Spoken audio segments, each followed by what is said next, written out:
Can't wait for us to get into later this week when we have a change in our weather pattern. Right now, we have very hazy skies. This is the view outside of our studios here in Universal Studios lot. That's Burbank, and the air quality is really being impacted because of the Sandy fire. So yesterday, we had those gusty winds that prompted the fire, then a change in wind direction that brought all of that smoke into L.A.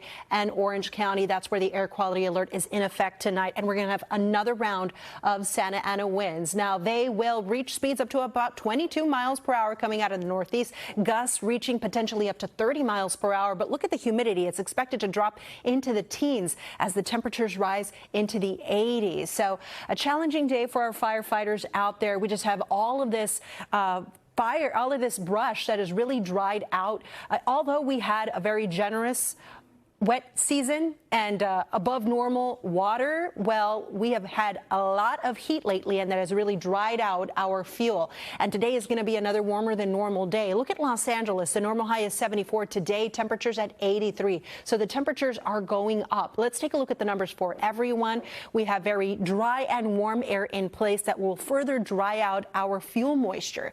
80s in the deserts, the Inland Empire, check that out. That's not a typo. We're going to see some 90s today in San Bernardino and Riverside, upper 80s through the valleys over in the Santa Clarita, 80s in the downtown area, even inland Orange County, and 80s in the South Bay. And I'm looking at Thousand Oaks, temperatures there 84 degrees. Now let's talk about these winds, because the strongest winds are going to be between 8 to about noon. Now these aren't excessively strong winds. They're considered weak Santa Ana winds, but enough to spread any fires if they were to start. So please be safe with any ignition sources. Here we are at 10 a.m. breezy from the deserts through the mountains out towards the coast. Wind shelter locations, you'll be okay.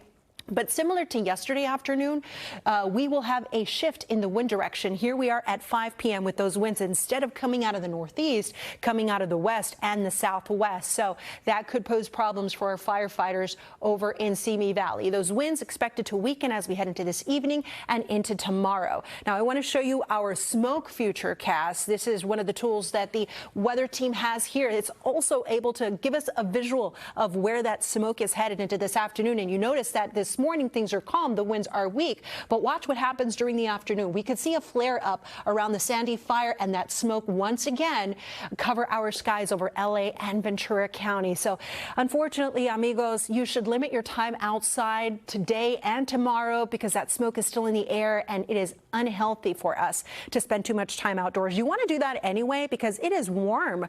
Temperatures are going to be in the 80s for the next 3 days for the Basin, Orange County, and then notice as we head into the weekend, the temperatures come down. The reason for that, instead of us seeing offshore flow, we'll have onshore flow, and we'll have the return of the May gray. That's going to help increase our humidity and lower the temperatures. Valleys, Inland Empire, today, tomorrow, Thursday is going to be the warmest period of our extended forecast, and then temperatures come down this weekend just in time for Memorial Day weekend. Through the deserts, breezy each afternoon, 80s and 90s. At the end of the week, the low desert is going to come close to 100 degrees, and in the mountains, still breezy. Temperatures in the 60s. At the end of the week, highs in the 70s.